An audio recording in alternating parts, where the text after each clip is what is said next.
오늘 뭐가 왔습니까? 오늘 제가 왔습니다. 오늘 눈이 왔는데요. 아유, 세상이 이렇게 아침에 나왔더니 눈이 와서 얼마나 좋은지 모르겠습니다. 오늘 우리 온 영혼 가운데에도 은혜의 눈이 고이 쌓이는 축복의 날이 되기를 바랍니다. 우리 주변에 계신 분들과 한번 인사하겠습니다. 오늘도 행복하십시오. 인사 한번 하겠습니다. 오늘도 행복하시기를 바랍니다. 오늘도 행복하십시오.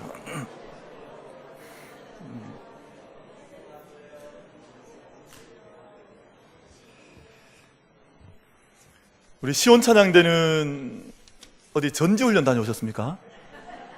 찬양이 우리 1월에 찬양을 시작하셔서 찬양 드리는데 찬양이 얼마나 귀한지 모르겠습니다. 우리 시온 찬양대 찬양 잘 감당하신 것, 올려드린 것 감사하고 우리 하나님께 영광의 박수를 한번 같이 한번 드리도록 하겠습니다. 감사합니다. 오늘 일부 예배 때 호산나 찬양대 봤더니 젊은 청년이 하나 이렇게 들어왔어요.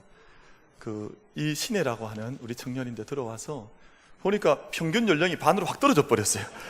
얼마나 좋은지. 그래서 혹여 우리 2부 예배, 우리 11시 예배 우리 드리는 우리 청년들이나 또 우리 식구들 가운데에서 우리 찬양대 함께 들어오실 분들은 그냥 여러분 기왕에 예배 드리는 거잖아요. 1시간 하나님 앞에 예배 드리는 건데 찬양대로 서시는 것이 저는 영광스럽다고 생각합니다.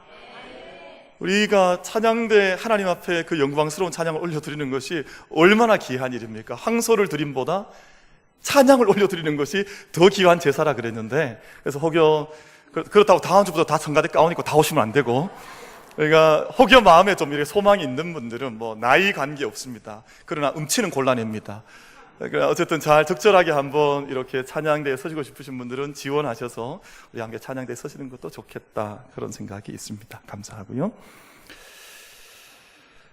우리나라의 불안장애, 그 정신적 불안으로 인해서 정신과 치료를 받는 분들의 숫자가 50만 명. 그러니까 우리나라 인구의 100분의 1이에요. 그러니까 100사람이 모이면 한 사람은 정신과 치료를 받고 약을 먹으면서 자기의 불안을 이겨나가기 위해서 힘겨운 싸움을 싸워나가고 있습니다. 미국의 그 일간지 뉴욕타임스에서 어떤 기사를 보도를 했는고 하니, 한국인은 전 국민이 신경쇠약에 걸리기 직전 상태로 보인다, 이런 기사를 썼어요. 왜냐하면 정치, 여러 상황을 볼 때 힘겨운 상황에 있다, 아마 그런 이야기를 하려고 했던 것 같은데, 두 가지 이유를 꼽았습니다. 급격한 경제 성장에 따른 물질주의, 이것이 스트레스의 정신적 질병의 요인이다. 또 한 가지는 극도의 경쟁. 여러분, 사람이 경쟁하면 마음이 평안할 리가 없지요. 마음에 늘 불안하고 걱정하고 염려하지요. 제가 미국에 사는 동안 그 동네 시 봤더니 고3 학생들도 오후 3시 되면 다 학교에서 나옵니다. 그리고 초등학교 아이들부터 고3 학생들까지 그 시에서 함께 마련한 운동장에 정말이에요. 다 함께 나와서 아이들이 오후 3시부터 한 대여섯 시까지는 함께 운동해요. 야구도 하고 축구도 하고.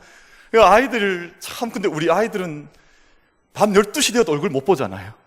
공부해야 되잖아요. 그러니까 정말 그때 마음껏 뛰어놀며 그 마음이 자라야 하는, 영혼이 자라야 하는 그 시간에 학교에서 12시 넘어도 못 나오니 그 아이들 때부터 받는 이 극도의 정신적인 스트레스가 어디 가겠습니까? 어디 가지 않거든요. 그러니까 그게 그대로 남아있다 보니 일평생 내 마음속에 사실은 응어리들을 어릴 때부터 이미 응어리를 안긴 채로 우리 사회가 가니, 다른 나라에서 볼 때 극도의 신경쇠약 증세 직전의 사회가 가 있다, 이런 보도를 하는 것이 아닌가 하는 생각을 해보죠. 그 특정 사건 때문에 생기는 심리적 외상을 잘 아시겠습니다만 트라우마라 부릅니다. 트라우마. 근데 트라우마는 단순한 스트레스와는 달라요. 왜냐하면 통제가 불가능해요. 이 자기 자신을 한번 휘감기 시작하면 이게 내가 도무지 자기 스스로를 제어하지를 못합니다. 그리고 문제는 이것이 평생을 가요. 그러니까 이 트라우마라고 하는 것이 얼마나 무서운 것인지, 스트레스는 자기가 조절하면 통제가 가능하거든요. 또 한 가지 문제는 자기만 문제가 되는 것이 아니에요. 이것은 자기 주변에 있는 모든 사람들에게 이 동일한 정신적 질병을 함께 나누어주는 그런 통로로 쓰이니까 대단히 위험하지요. 만약에 남편이 트라우마를 가지고 있으면 부인은 우울증에 걸릴 확률이 높습니다. 그리고 남편이 트라우마를 가지고 있으면 자녀가 정신적 부담 속에 자신감을 잃어버려요. 그리고 일평생 나는 뭘 해도 잘 할 수 없다고 하는 자기 자신감의 상실 속에서 일평생을 살아갈 수밖에 없고 늘 불안한 마음이 마음속에 가득한데요, 예수님께서 제자들 가운데 찾아오셔서 너에게 평강이 있을지어다 말씀하셨는데요, 여러분, 이 예배를 통해서 우리 모든 성도님들 마음속에 이 땅의 불안과 염려를 넘어선 하늘의 평강이 임할 수 있는 축복이 이 시간 우리 모두에게 임하기를 축원합니다. 우리 가운데 그 평강이 있어야 돼요. 그래서 세상이 주는 염려나 근심이 아니라, 심리학자들이 연구를 했습니다. 똑같은 사건을 겪는데 100사람이 동일한 사건, 동일한 시간에 동일한 사건을 경험했는데 거기에 대한 응답하는 능력이 100사람이 다 다르더라는 거예요. 80%의 사람들은 같은 사건을 경험해도 6개월 정도의 시간이 지나면 자연적 회복이 되는데 20%의 사람들은 그 회복을 못해서 그 짐을 지고 평생을 가는 거예요. 그러니까 심리학자들이 연구하기를 왜 80%의 사람들은 돌아오게 되고 왜 20%의 사람들은 그저 남을 수밖에 없는가, 이 연구를 한 겁니다. 근데 기본적으로 발견되어진 것이 기질이에요. 이 사람은 정말 그 기질이 좋다. 이 기질 좋으신 분들이 있거든요. 우리 성가대 쭉 보다 우리 심전숙 권사님과 기질이 대단히 좋으신 분이에요. 이 기질이 좋거든요. 그러니까 어디다 던져놓아도 잘 살아가실 수 있는 이 영적 기질이 있지요. 근데 이 기질을 넘어서 또 한 가지 심리학자들이 발견한 것이 있는데 그것이 바로 내적 자원이라고 하는 거예요. 그 사람 속에 있는 내적 자원이 있으면 모든 문제를 쉽게 털어버릴 수 있는데, 이 내적 자원이 없는 사람들은 어떤 조그만 문제가 와도 이 문제 속에서 늘 머리가 찌끈찌끈하고 막 혈압이 땡기고 뒷골이 땡기고 넘어질 수밖에 없고 이렇게 될 수밖에 없더라 하는 거예요. 내적 자원이 뭐냐? 우리가 인생 살다 보면 힘들거나 외로울 때 있지 않습니까? 고난의 어떤 벽에 부딪힐 때 있지 않습니까? 근데 그럴 때 자신을 돌봐줄 수 있는 대상이 내적 자원이에요. 그러니까 우리에게는 영적 자원도 있고 내적 자원도 있어서 어릴 때부터 가장 좋은 내적 자원은 사실은 부모님이에요. 부모님이 정상적인 하나님을 알고 믿음으로 주님 앞에 자기를 살아가는 사람이 자기 자녀를 향한 영적인 애착, 영적인 돌봄, 사랑을 잘 부어주면 부모가 내적 자원이 되는 거예요. 그리고 부부가 내적 자원이 될 수 있습니다. 그리고 우리 주변에 있는 신앙의 동지들, 동역자들이 내적 자원이 되어서 잘 돌봐주면 그런 자원이 있는 사람들은 어려움을 당해도 그 어려움을 극복해 나가더라, 이겨 나가더라, 쉽게 회복해 나가더라 하는 것을 발견하게 된 겁니다. 저는 또 한 가지 우리에게는 영적 자원이 있다. 여러분, 그것이 바로 교회 공동체인 줄로 믿습니다. 그럼 교회보다 더 신비로운 몸이 없습니다. 이것은 몸이라 그랬거든요. 왜 몸이냐 하면 예수님께서 머리 되시고 우린 다 함께 지체가 되어서 서로 함께 한 몸을 이루고 있는 이런 공동체인데, 세상에 교회 공동체 같은 공동체는 세상에 존재하지는 않습니다. 남녀, 노소, 빈부, 격차, 이데올로기, 자기 사상 다 관계없이 함께 한 자리에 모여서 한 하나님 섬기는 자녀들이 되었으니 이런 공동체는 세상에 없지요. 그러니까 함께 모여서 내적으로 서로를 지지해주며 함께 붙들어줄 수 있는 영적 자원을 하나님께서 우리에게 허락해 주신 줄 알고 믿음으로 이 안에 함께 설 수 있는 우리 모두가 되기를 바랍니다. 해마다 한 해에 그 미숙아로 태어나는 어린 아이 숫자가 2천만 명입니다. 세계적으로. 근데 그 가운데에서 400만 명 아이들은 저체온증으로 일찍 죽습니다.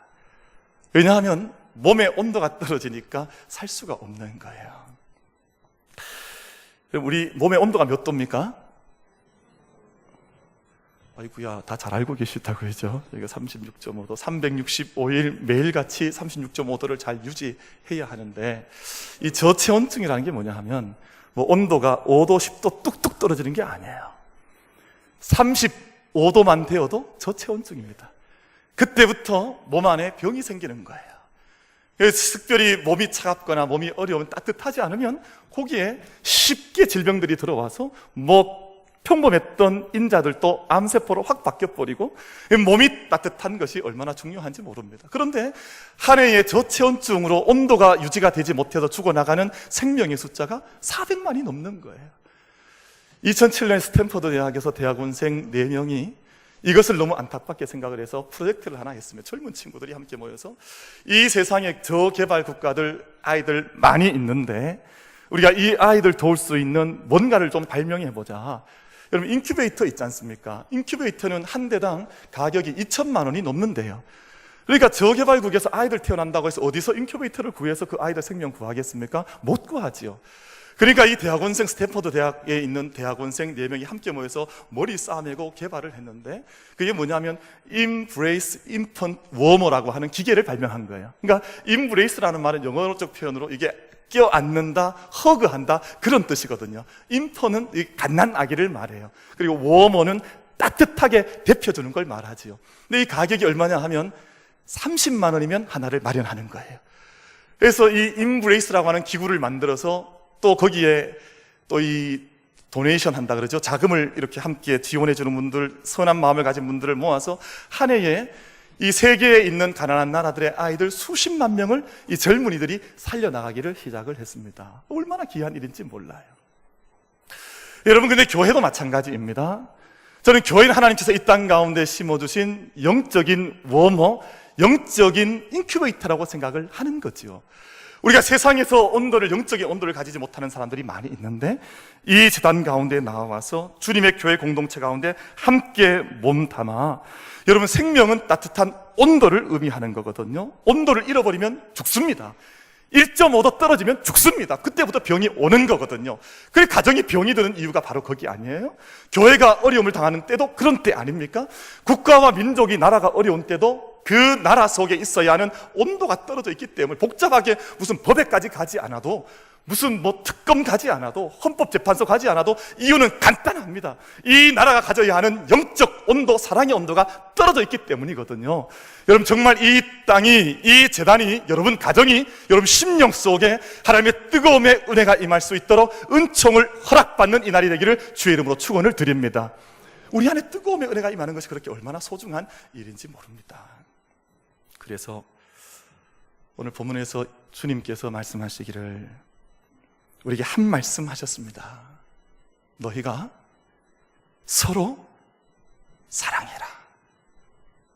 너희가 서로 사랑해라. 이 한마디 말씀을 주님께서 우리에게 주셨습니다. 교회가 서로 영적인 내적 자원이 되는 거예요. 여러분, 그래서 이 땅에 100분의 1이 다 정신병으로 약 먹고 우울하고 힘들어 하는데, 함께 주의 공동체, 생명 공동체 안에 뜨거움의 자리에 초청하여서 그 은혜의 뜨거움이 임하는 자리에 함께 찾아나와 생명 회복하고 마음이 뜨거움을 얻고 이 세상에 맡기신 모든 사역들 힘있게 감당해 나갈 수 있도록 함께 격려하며 돕는 사랑의 역사가 저들 가운데 나타나게 되기를 주의 이름으로 축원을 드리겠습니다. 서로 사랑하라, 서로 사랑하라. 요한복음에서 예수님께서 이 모습을 우리에게 어떻게 하면 서로 사랑할 수 있는지, 참 사랑하라 그래도 저희가 참 못해요. 사실은 이 처음 사랑하는 거 참 쉬울 것 같은데, 참 좋을 것 같은데, 해보면 참 설명할 길이 없이 어려운 게 사랑인 것 같아요. 저희가 예배 함께 드리지만 우리 처음 오신 낯선 분들은 옆에 있는 분과 인사하는 것도 사실 대단히 어렵습니다. 이게 참, 그래서 제가 이 반대 의견을 많이 받아요. 목사님, 그러면 성도 다 떨어집니다. 옆에 있는 분하고 자꾸 인사시키면 부담스러운 사람들 교회 안 나옵니다. 저한테 협박하는 분들이 많아요. 제가 이 협박 많이 들었는데 꿋꿋하게 하잖아요. 매주마다 합니다. 하는 이유는, 여러분, 이거 훈련하지 않으면 안 되거든요. 이게 입이 잘 안 떨어져요, 여러분. 그래서 훈련해서 어쨌든 자녀에게 한마디 할 수 있도록. 여러분, 경상도 남자 아버지들은 자녀에게 사랑한다 말 한마디 하는 것은 이게 소가 도살장 끌려가는 거하고 똑같습니다. 한마디 그 말을 못해. 내가 아들아 내가 너를 사랑한다. 우리 해주신 남자 성도 손 한번 들어보십시오. 아마 희박할걸요. 아이를 가슴에 품어 안고 내가 너를 사랑한다. 여러분, 아이들이 정말 그 한마디 들으면 가슴에 억눌려 있었던 것들이 막 체증들이 내려가면서 펑펑 우는 아이들도 있습니다. 왜냐하면 부모로부터 그 경험을 못 해봤거든요. 그러니까 저희가 그 은혜에 훈련해야 하는데, 예수님께서 요한복음 13장에서 그것 우리에게 가르쳐 주셨어요. 말씀해 주셨습니다. 뭐라고 말씀하셨는고 하니, 요한복음 13장 1절 말씀을 보면, 6월절 전에 예수께서 자기가 세상을 떠나 아버지께로 돌아가실 때가 이른 줄 아시고 세상에 있는 자기 사람들을 사랑하시되 끝까지 사랑하시니라. 저는 이 말씀이 얼마나 좋은지 몰라. 이 말씀을 읽을 때마다 너무 감격스럽고 너무 고마운데, 이 땅에 있는 자기 사람들 사랑하시되 끝까지 사랑하셨다 하는 말씀이 얼마나 귀한 말씀인지 모르죠. 근데 이 말씀 이후에 예수님께서 행하셨던 것이 바로 세족하는 일이셨습니다. 겉옷을 벗으셨습니다. 수건을 허리에 두르시고 대야에 따뜻한 물을 준비하시고, 그리고 제자들의 발을 한 사람 한 사람 씻겨주시고 닦아주셨습니다. 제가 이 경험이 있습니다. 제가 어떤 영성훈련에 한번 참여했던 적이 있는데, 그 마지막 날 새벽이었던 것 같습니다. 마지막 날 새벽에 잠을 다 깨우길래 다 함께 일어났는데 어디로 다 이끌어 가더라고요. 그래서 갔더니 어떤 공터 같은 곳에 갔더니 의자가 동그랗게 되어 있고, 뭔가 좀 분위기가 이상해요. 그래서 봤더니 거기 한 사람씩 앉혀 놓은 후에 잠시 뒤에 어디선가 나타난 사람들이 갑자기 한 사람 한 사람 앞에 다가오더니 무릎을 꿇고 그 앞에서 세족시켜 주더라고요. 우리가 신고 있던 양말 벗기고 대야 속에 발 집어넣고 한 사람 한 사람 발 다 닦아준 다음에 준비된 깨끗한 수건으로 발 닦아주고, 그리고 준비해온 새 양말을 또 이렇게 신겨주는데, 저는 좀 이렇게 좀 약간 이렇게 좀 우둔해가지고 뭐가 이런 일이 새벽에 있나 이렇게 보는데, 옆에 사람들이 다 펑펑 우는 거예요. 세족식 경험, 그 경험이 평생 가슴 속에, 그분들 마음 속에 남은 거예요. 누군가 내 발이 얼마나 고단합니까? 일평생 걸어가려고 하면. 근데 그 발을 그 누군가 만져준 적이 없는데 그 새벽에 따뜻한 물에 담그고 만져주고 새 양말 신겨주니까 사람들이 펑펑 우는 겁니다. 예수님께서 무슨 말씀하시는고 하니, 요한복음 13장 14절 15절 말씀에서 내가 주와 또는 선생이 되어 너희 발을 씻겼으니 너희도 서로 발을 씻기는 것이 옳으니라. 내가 너희에게 행한 것 같이 너희도 행하게 하려 하여 본을 보였노라. 예수님께서 이 일을, 그렇다고 지금 나 양말 벗지 마십시오. 지금 뭐 신발 벗고 또 목사님 씻겨주십시오 이러면 제가 할 수 없으니까 하지 마시네. 여러분, 다 세족식 하라는 말이 아니라 너희 안에 서로 이 정신, 서로 이 사랑, 서로 이 믿음 가지고 살아가는 그 인생이 정말 복된 인생이요, 구원받은 자의 인생이 아니냐. 예수님께서 이 말씀하시고 나서 마지막 약속하신 것 한 가지가 있습니다. 너희가 이것을 알고 행하면 복이 있으리라, 이 말씀하셨어요. 여러분, 정말 이 정신으로 살아가면 왜 가정이 복을 못 받겠습니까? 이 정신이 이 나라 민족 속에 있다면 왜 이 나라 이 민족이 제사장 민족이 되지 않겠습니까? 여러분, 정말 이 주님의 말씀을 따라서 이 세상이 회복되는 놀라운 역사가 이 땅 모든 삶의 자리에 나타날 수 있게 되기를 주님의 이름으로 축원을 드리겠습니다. 그런데요, 발을 씻기는 것은 모든 사람들이 할 수 있으나 아무나 하는 것은 아닙니다. 모든 사람들이 두 손이 다 있으니까 다 할 수 있지요. 누가 못하겠습니까? 그런데 아무나 하는 것은 아니에요. 성경 말씀, 요한복음 말씀 읽어보면 누가 하느냐? 예수 그리스도께 붙어 있는 자들이 이 일을 할 수 있다, 그렇게 말씀을 하십니다. 예수와 함께 연합된 사람들, 예수님과 함께 교제하는 사람들, 예수님께서 그 심령 안에 와 계시고 또 그 자신이 예수님께 접붙어 있는 사람들만 그 일을 할 수 있다 말씀하시지요. 요한복음 15장 4절과 5절 말씀에서 내 안에 거하라, 나도 너희 안에 거하리라. 가지가 포도나무에 붙어 있지 아니하면 절로 과실을 맺을 수 없음 같이 너희도 내 안에 있지 아니하면 그러하리라.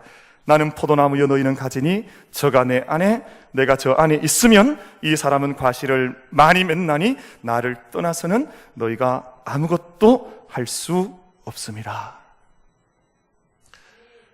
무슨 말입니까? 세상 사람들 한 번씩 선한 일 할 수 있지요. 그래서 믿지 않는 분들도 때때로 깜짝 놀랄 만한 선행을 하는 것들을 우리가 보지 않습니까? 근데 그런 차원이 아니라 정말 내밀하게 세밀하게 감추어진 자리에서 영적으로 하나님 보실 때 인정하실 수 있는 이 땅의 사람들은 예수 그리스도께 붙어 있는 사람들, 예수 그리스도와 함께 늘 연합하여 그 교제의 힘을 잃어버리지 않은 사람들만 발씹기는 남섬기는 종의도를 행할 수 있다, 그렇게 말씀을 하십니다. 제가 10수년 전에 그 부교육자로 섬겼던 교회가 지하교회였습니다. 지하교회. 저는 제가 이제 목회를 조금 2, 3년 뒤가 되면 30년, 보통 그런 것을 위대하신 목사님들은 성역 30년 이렇게 표현하시대요. 그래서 저도 이제 30년을 앞보고 있는데, 제가 30년 동안 교회를 통해서 훈련받고 몸담아 오면서 지하교회를 2번 경험해 봤습니다. 여러분, 우리 교회는 어떤 교회입니까? 우린 지상교회잖아요. 우린 지하교회가 아니에요. 근데 지하교회는 참 어렵습니다. 왜냐하면 제가 운전해서 길거리 지나다닐 때 때때로 교회를 봐요. 그런데 어려운 교회가 많습니다. 여러분, 2층은 노래방, 3층은 가라오케, 지하에 교회, 이런 교회도 있잖아요. 그럼 지나가다 기도하게 돼요. 하나님, 저 교회를 도와주십시오. 저 교회에 은혜를 베풀어 주십시오. 이렇게 되잖아요. 저도 처음 교육전사 시작했던 그 교회가 지하교회였습니다.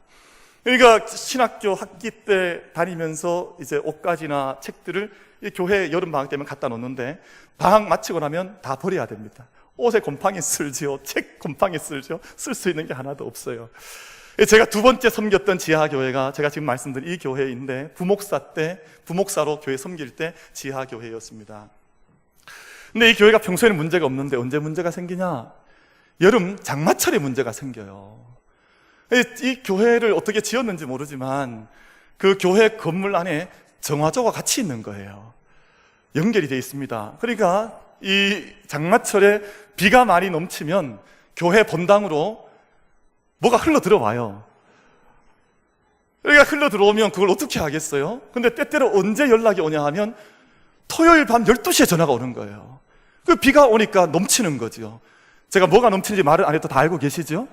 그럼 이게 교회 바닥에 이게 둥둥 떠다니는 거예요. 그리고 어떻게 해야 됩니까? 그러니까 지하에서 지상까지 다 함께 줄 토요일에서 교육자들 함께 나와서 그걸 뭐 이렇게 하는데 힘들죠. 그러면 그거 다 물로 퍼내고 다시 깨끗한 물 넣어서 뭐 흙 또 그것 다 함께 닦아서 이제 올리고 하면 그럼 끝나는 게 아니거든요. 뭐가 남습니까? 냄새가 남잖아요. 어떻게 하겠어요? 우리 군대에서 배운 건데 있거든요. 치약을 군대에서 럭키 치약 풀어가지고 이 침상 다 닦고 그랬었거든요. 그럼 냄새가 빨리 가니까 치약 온 교회다 다 풀어서 그거 닦고 그 청소하고 그렇게 밤새워 일하면서 다음 주일 아침을 준비했습니다. 근데 지금 생각해보면 그때 같이 일했던 분들 중에 교회 일꾼들이 있는 거예요. 밤 12시에 전화했는데요, 그 전화 받고 밤 12시에 교회에 문제가 있으니까 나와서 함께 그 오물들 다 닦아내었던 얼굴들이 지금도 기억이 납니다. 왜 그렇게 밤 12시건 새벽이건 나와서 그 재단 바닥 닦을 수 있었을까? 여러분, 그 이유를 저는 다른 데서 찾지 않습니다. 단 한 가지 이유가 있다면 예수 그리스도와 함께 교제할 수 있기 때문에 그 똥바닥에 들어가서 우리 좀 거칠게 표현합시다. 뭐 바닥에 있는 똥 치워내고 물 걷어내고 바닥 정리하면서 다음날 예배 준비할 수 있는 것 아니겠습니까? 여러분, 저는 그렇게 믿는데요, 만약 우리 가슴과 우리 심령 속에 눈 위에 눈물 마르면 반드시 가슴 치며 눈물 흘릴 때가 옵니다. 그러나 정말 내 안에 있는 예수 그리스도와의 교제 때문에 내 마음속에 뜨거움이 있고 내가 하나님 앞에 나아가 이 모든 수가 영적으로 연합되어져 있어서 내 발을 씻기신 그분의 은혜 앞에 내가 응답하는 삶을 살겠다 결단하면 그 삶 속에 기쁨의 찬송과 영광을 주님께서 허락해 주실 줄로 믿습니다. 그렇지 않겠습니까? 그래서 오늘 내 마음속에 정말 가슴 절절하게 예수 그리스도와 연합된 사랑과 믿음을 내 영혼 속에 정말 연합의 교제의 은혜를 가지고 있는가 하는 것이 중요하겠지요. 오늘 본문 말씀, 예수님께서 주님의 사랑을 맛본 자들에게 이제 이별의 자리에서 마지막 이별의 명령입니다. 마지막 계명이죠. 작별 명령인데 다시 한번 말씀드리자면 서로 사랑해라. 서로 사랑해라. 이 계명을 주셨습니다. 예수님께서 사랑하는 사람 위해서 끝까지 사랑하시되 가장 좋은 것 생명을 나누지 않으셨습니까? 우린 그 믿음을 고백하잖아요. 십자가 상에서 우리에게 가장 좋은 것, 가장 인간 중에 인간의 일 가운데서 가장 귀한 생명을 주셨기 때문에 우리 역시 사람이 친구를 위하여 목숨을 버리면 이보다 더 앞서는 사랑이 없다고 하신 그 말씀을 기억하는 사람들로서 내가 가장 좋은 것을, 내가 가지고 있는 그 무엇을 나는 어떻게 나누며 살 수 있을까? 그 믿음의 요구를, 믿음의 질문을 오늘 우리가 함께 받고 있는 것입니다. 예배에 와 있는지 모르겠습니다만 제가 우리 청년, 우리 교회, 우리 자녀 한 친구 소개를 좀 하려고 합니다. 직접 이름을 거론하는 것은 별로 좋지 않을 수도 있겠습니다만 저희 식구 이야기니까, 저희 자녀 이야기니까 제가 마음 편하게 하겠습니다. 혹시 와 있는지 모르겠습니다만 그 대한이라고 하는 친구가 있어요. 대한이. 이 친구가 이제 얼마 전에 고등학교 졸업하고 지금 이제 그 취업을 바로 나아갔는데 지금 그것 때문에 늘 이렇게 좀 왔다 갔다 거리는 중에 있습니다. 근데 이 친구는 부모님의 반대 속에 혼자 신앙생활을 하고 있어요. 그래서 이 친구가 금요 기도에 나오는데 열심히 나옵니다. 금요 기도에 나와서 바로 요 앞자리, 우리 군사님들 앉아 계신 요 자리에서 기도합니다. 근데 이 친구가 얼마나 열심히 기도하는 거 하니? 근데 기도를 가만히 들어보면 기도 제목이 단순해요.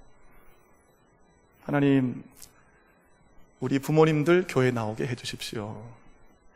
저는 가족이 나와서 함께 기도 드리는 것, 예배하는 것 정말 부러운데요. 하나님, 우리 부모님들과 함께 나와서 예배 드리게 해주세요. 이 기도를 드리는 거예요.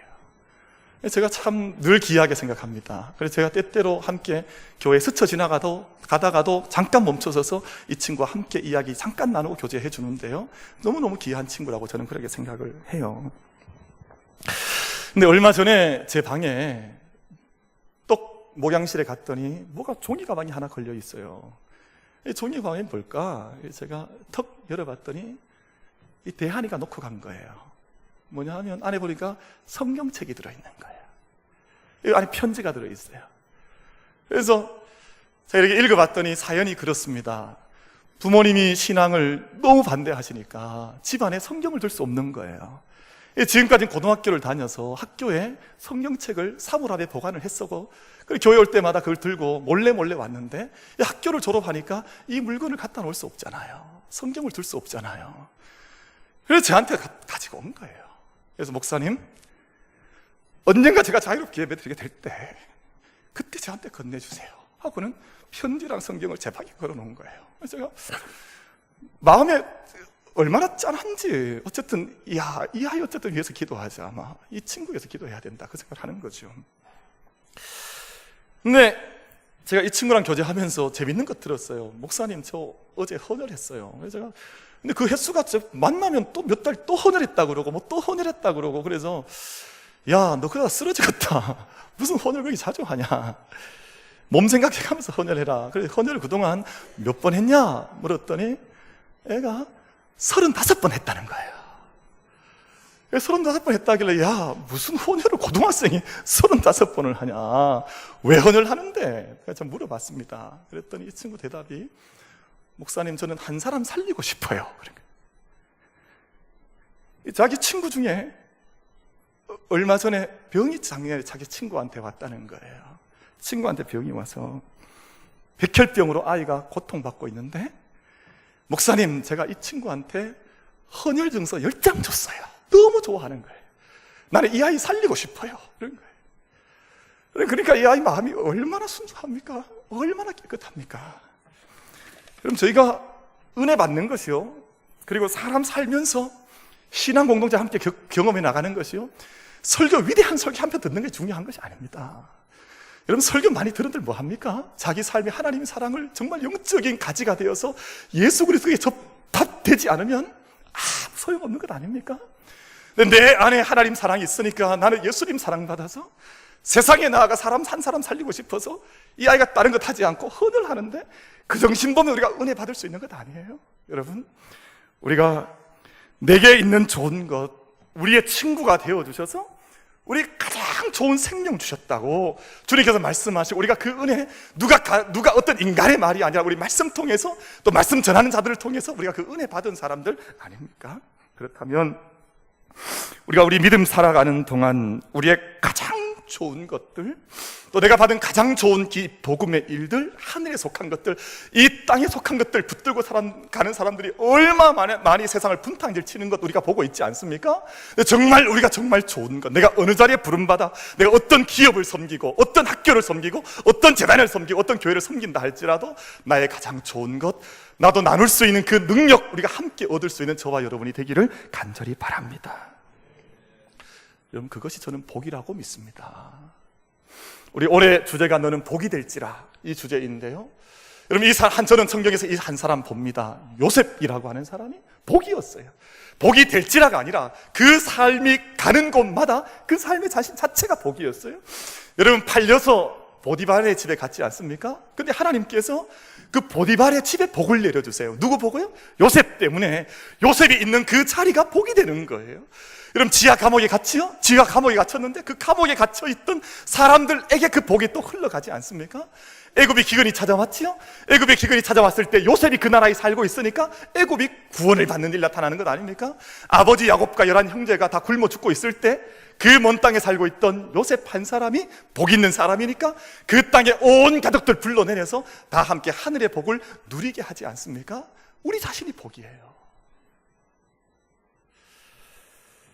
제가 지난주에 한 집사님, 많이 편찮으셔서 한동안 고생하셨던 집사님, 몸이 회복이 처음에 잘 되질 않아서 병원을 옮겨가면서 치료를 받으셨어요. 고생을 정말 많이 했습니다. 그래서 제가 신방을 한번 하고 지난 주간에 이제 통화를 했습니다. 집사님, 어떻게 회복이 잘 되셨습니까? 이제 퇴원을 하셨다는 거야. 몸이 좋으시대요. 그런데 집사님께서 뭐라 하시는 거 하니, 목사님, 아파 보니까요, 모든 게 감사해요. 아파 보니까요, 내가 이렇게 걸어 나올 수 있는 것도, 오늘 집에 와 있는 것도 집에 있는 것도 감사하고요, 지금 밥 먹는 것도 감사하고요, 모든 게 다 감사해요. 이 말씀 하시는 거라요. 제가 그 말씀 듣고 무슨 생각 들었는가 하니, 마음속에 제가 그렇게 외치진 않았습니다만 집사님이 복입니다.